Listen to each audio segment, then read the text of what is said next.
Introduction. Malibu Man.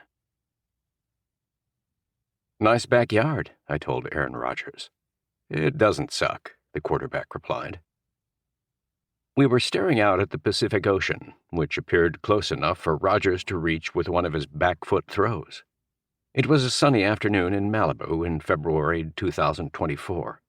A Chamber of Commerce day in a season of relentless rain, flooding, rock slides, and mudslides that forced road closures near Rodgers's place. His home had the look of an updated Venetian palazzo. At one time a long-shot kid from upstate Chico, Rodgers landed this 4-bedroom, 4-bathroom spread and guest house for $28 million in 2019, when it was reported that he bought it with then-girlfriend Danica Patrick, the race car driver.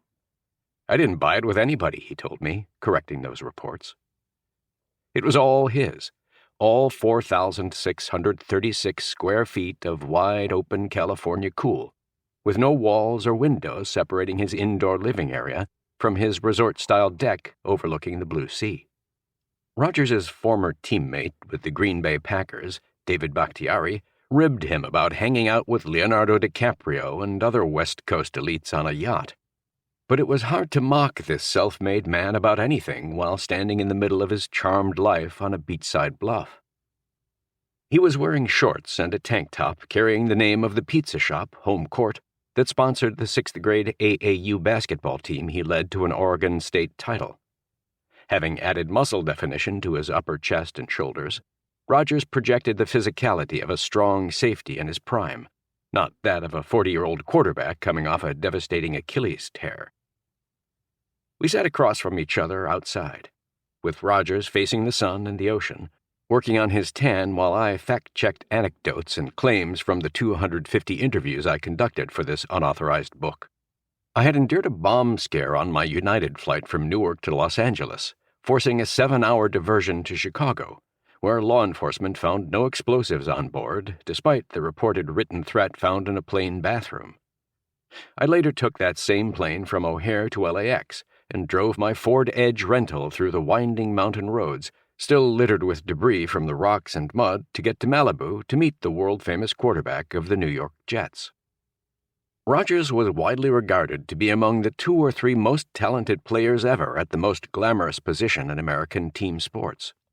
He was a Super Bowl MVP who had won the NFL's regular season MVP award 4 times, more than Tom Brady 3 times, or any other player in league history not named Peyton Manning 5. By the metric that used completion percentage and yards, touchdowns, and interceptions per attempt to measure performance, Rodgers was the best NFL passer of all time, a hair better than Patrick Mahomes. I had parked in the street and pressed an intercom button at the villa entrance before the gate swung wide.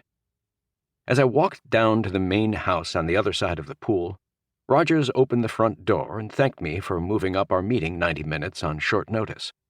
I handed him a gift that I bought on Amazon for $15.99, a set of bamboo wood coasters memorializing his favorite TV show, The Office. One coaster was graced by an illustration of the boss, Michael Scott, alongside his go-to line, "That's what she said." Rodgers seemed to get a kick out of it.